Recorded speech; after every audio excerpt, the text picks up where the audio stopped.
Welcome back, guys. This is Rick. Been away for a while, but kind of getting back into this YouTube thing. I got a couple of my boys pressing me for it, but figured I'd do a little introduction video. I'm a single person garage, do it yourself or part time or weekend warrior type of person, but I do get builds. I do help my buddies. I got a couple of my own projects. And some people say I might be interesting. We're gonna find out how well this does. But in any case, I just want to introduce you to myself in the garage. As of right now, I should be your best friend because by industry standard, I have a lift, I have a truck, and I have a trailer. So we should already be best friends. But in any case, I'm gonna give you a little tutorial in my garage. We got the lift here, little working area, workbench.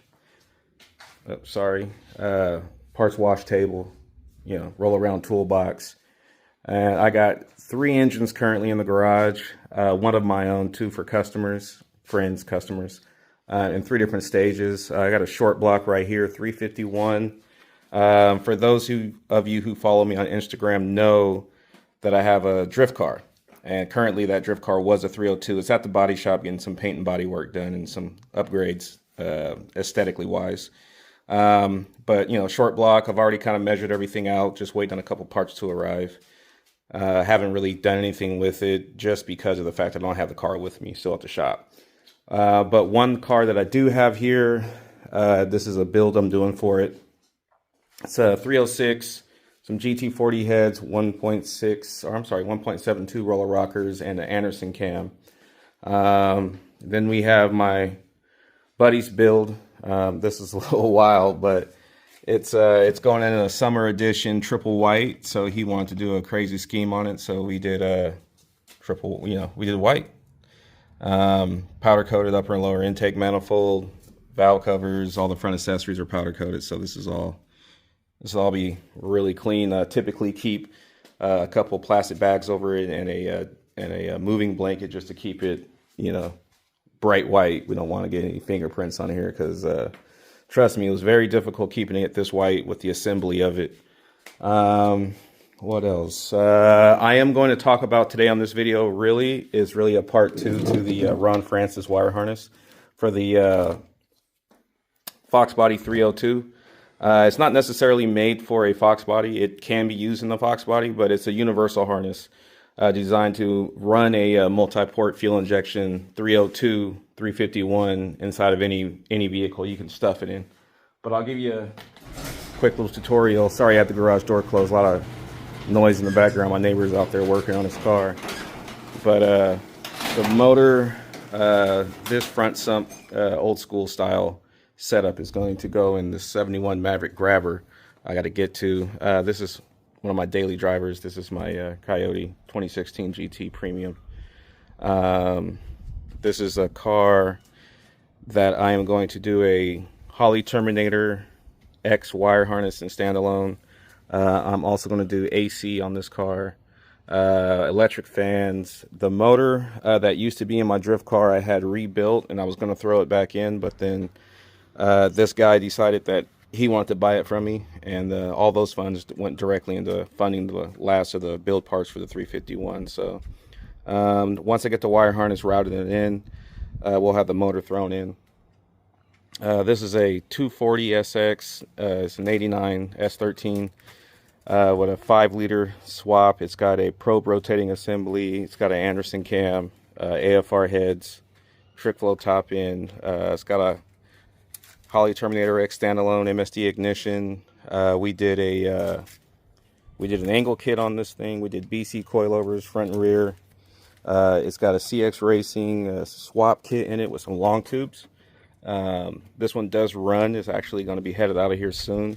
This was a long overdue project that I just took my time on because I've never worked on this chassis and everything was kind of causing issues with fitment, but we got everything dialed in. Next step is taking it over to the exhaust shop. That way when it comes back we can finalize the tuning on it. But yeah, so we are completely set up in here. Oh, that's my 3rd row for my tow truck, but compressor, but Yeah, so I'm going to click back here and we're going to do some introduction on the wire harness, what wires go where. I'm not going to actually wire the car, but I'm going to tell you how the wire should be ran, which should answer a lot of questions from the first video I had. So we'll be right back.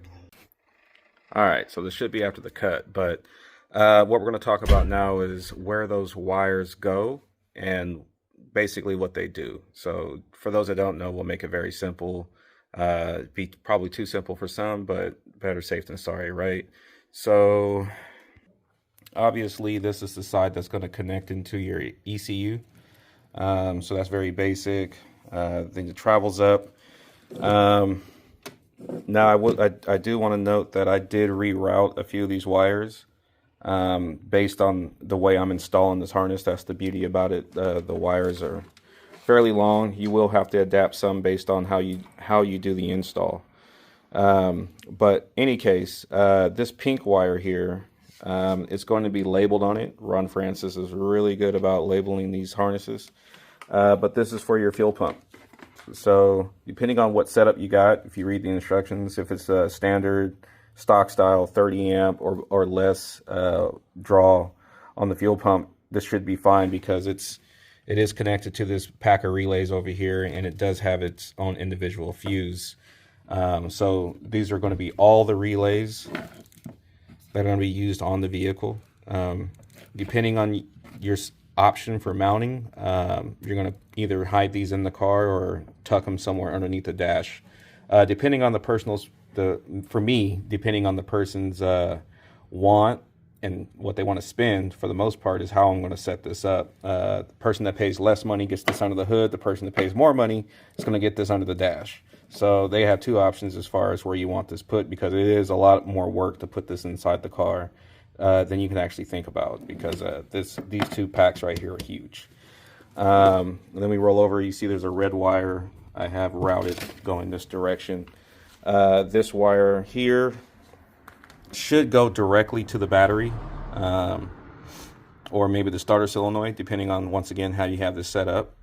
Then you have another bundle of wires right here. I'm in the middle of looming this also, so that's why you see some sections loom, some not. I actually stopped myself just so I can get this video going. So on the standard Fox body ECU setup, this is going to be your diagnostic port.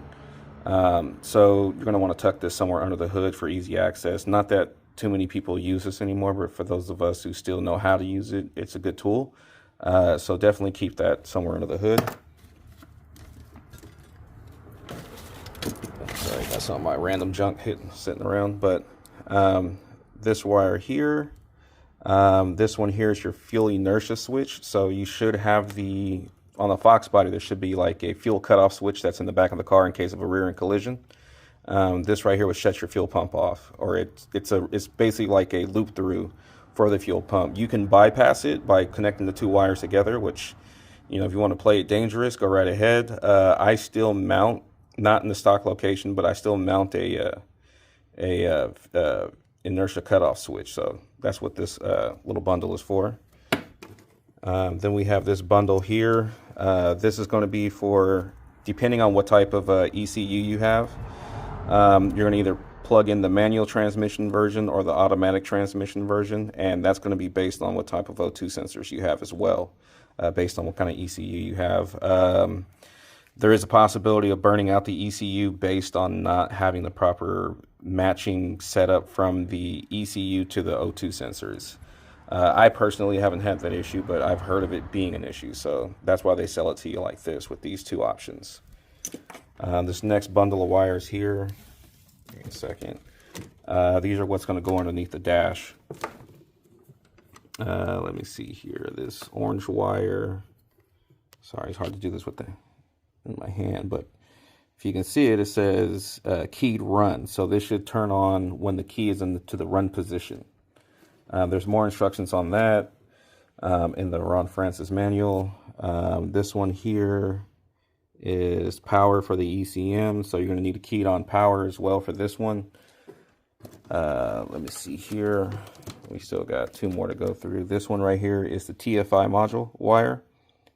So this one should be in a position where it has power only when you're cranking the motor. So this is a tricky one for a lot of old schools, but when the key is turned into the cranking position, this wire should have power only at that time. Once you stop cranking, this wire should turn off. If I remember correctly, I believe it's to retard or advance the timing on startup, and it could cause other issues. And then this last wire here is going to be, well, there's two wires here. There's one for ECM power and one for ECM for the indicator light.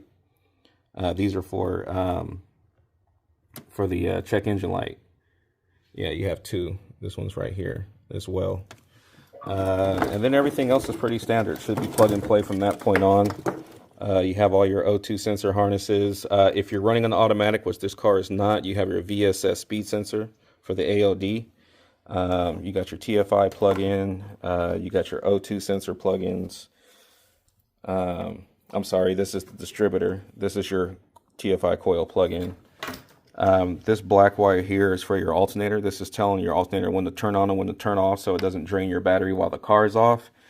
And also this harness is optioned in two variables. This one is for mass airflow sensor, or you can get one for speed density. Even though, like on my personal car, or if you decide to do another car later on, you can put a standalone and eliminate the mass airflow sensor. But if you ever decide to go back to a stock ECU, you have the option for the mass airflow sensor. That's how I like to set it up, but everybody's a little different. But I do need to finish wiring this because this is going inside the Maverick that motor there is set up. So I'm no wiring guru or anything like that, but I know my way around a multimeter, a test light, and process of elimination. So just a little background on me. I used to be a Toyota technician, Lexus, and Ford. So I have some background in automotive. I spent, I think, it's about 7 to 8 years as a technician. So I do have a backing on that, but I've also been working on the 302 and Fox body engines since I was a kid. Yeah, so stay tuned for more stuff to come. Like I said, I got plenty of projects coming through, plenty of cars. I'll probably do a video, a whole segment on this hatchback. I'll do a little short video on the whole go through on this. I might even throw it on the lift for you guys.